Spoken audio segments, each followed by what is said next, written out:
की आवाज खबर 7C, खबर जो सब्सक्राइब करें हमारे खबर 7C न्यूज चैनल को। देखिए रोजाना देश विदेश की बड़ी खबरें। नमस्कार, मैं अंजलि गुप्ता और आप देख रहे हैं खबर 7C न्यूज चैनल। आइए बढ़ते हैं आज के सुपरफास्ट खबरों की ओर। पटना के निजी अस्पताल के आईसीयू में कोरोना संक्रमित महिला से कथित तौर पर गैंगरेप के बाद मौत हो गई। 19 मई को इलाज के दौरान गैंगरेप की शिकार हुई महिला ने दम तोड़ दिया। अस्पताल के 3 कर्मचारी पर गैंगरेप का आरोप है। घटना के बाद शहर में बवाल मच गया है। बड़ी संख्या में लोग अस्पताल के बाहर विरोध प्रदर्शन करने सड़क पर उतरे हैं। सड़कों की तादाद में लोगों ने हाथों में कागज पर लिखे stop rape culture, no rape जैसे पोस्टर लेकर प्रदर्शन किया और अस्पताल प्रबंधन पर कड़ी कार्रवाई की मांग की है।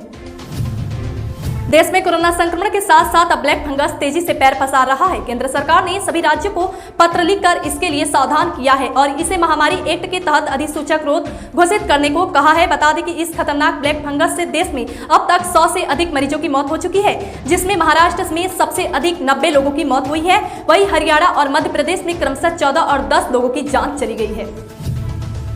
कोरोना वायरस के इस संकट काल में भी जिस कथित टूल किट मामले को लेकर कांग्रेस और भारतीय जनता पार्टी आमने सामने थी, उस पर ट्वीट कर बयान जारी किया है और उसे मैनिपुलेटेड मीडिया बताया है। बता दें कि 18 मई को भाजपा नेता संबित पात्रा ने एक ट्वीट कर कांग्रेस पर टूल किट तैयार करने का आरोप लगाया था।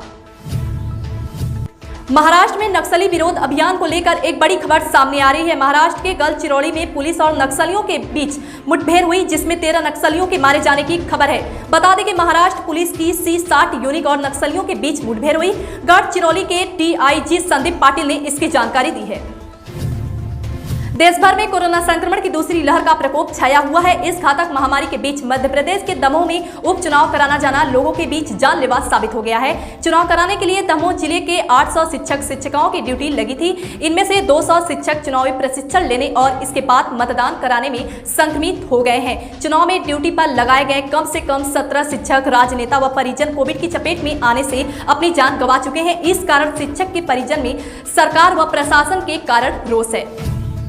कोलकाता नारद स्टिक ऑपरेशन मामले में गिरफ्तार किए गए ममता बनर्जी सरकार के 2 मंत्री समेत 4 नेता हाउस अरेस्ट रहेंगे। यह आदेश शुक्रवार को कोलकाता हाईकोर्ट ने दिया है। सोमवार को CBIR द्वारा गिरफ्तार किए गए चारों नेताओं की ओर से दायर जमानत याचिका पर सुनवाई करते हुए हाईकोर्ट के मुख्य न्यायाधीश की खंडपीठ ने चारों को सतर्क जमानत दे दी है, लेकिन कोर्ट के चारों को हाउस अरेस्ट में रहने के निर्देश दिया है। यानी अब जेल हिरासत की जगह ये चारों नेता अपने घर में नजरबंद रहेंगे।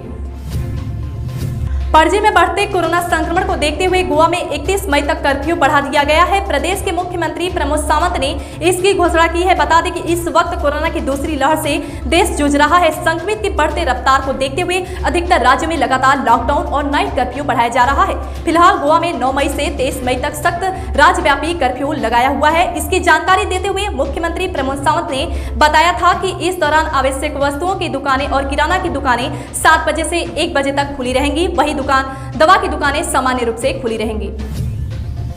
पीएम मोदी ने कहा कि दूसरी लहर से जो अनुभव वाराणसी और पूर्वांचल के स्वास्थ्य कर्मियों के रहे हैं वह इस बीमारी से निपटने के लिए बहुत फायदेमंद है। वे पूरे प्रदेश को मिलने चाहिए। पीएम ने कहा कि सभी जनप्रतिनिधियों को इस अभियान से जुड़ने के लिए संतोष प्रकट करता हूं। मुझे विश्वास है कि हम सबके सामूहिक प्रयास अच्छे परिणाम लाएंगे और बाबा विश्वनाथ की कृपा से हम सब इस लड़ाई को जीत जाएंगे।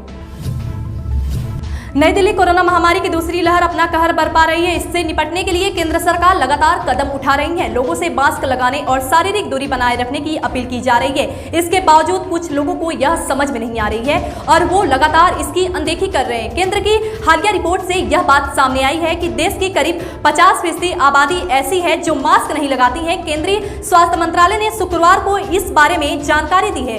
मंत्रालय ने यह अध्ययन कहा है कि देश में लगभग 50% लोग मास्क नहीं पहनते हैं।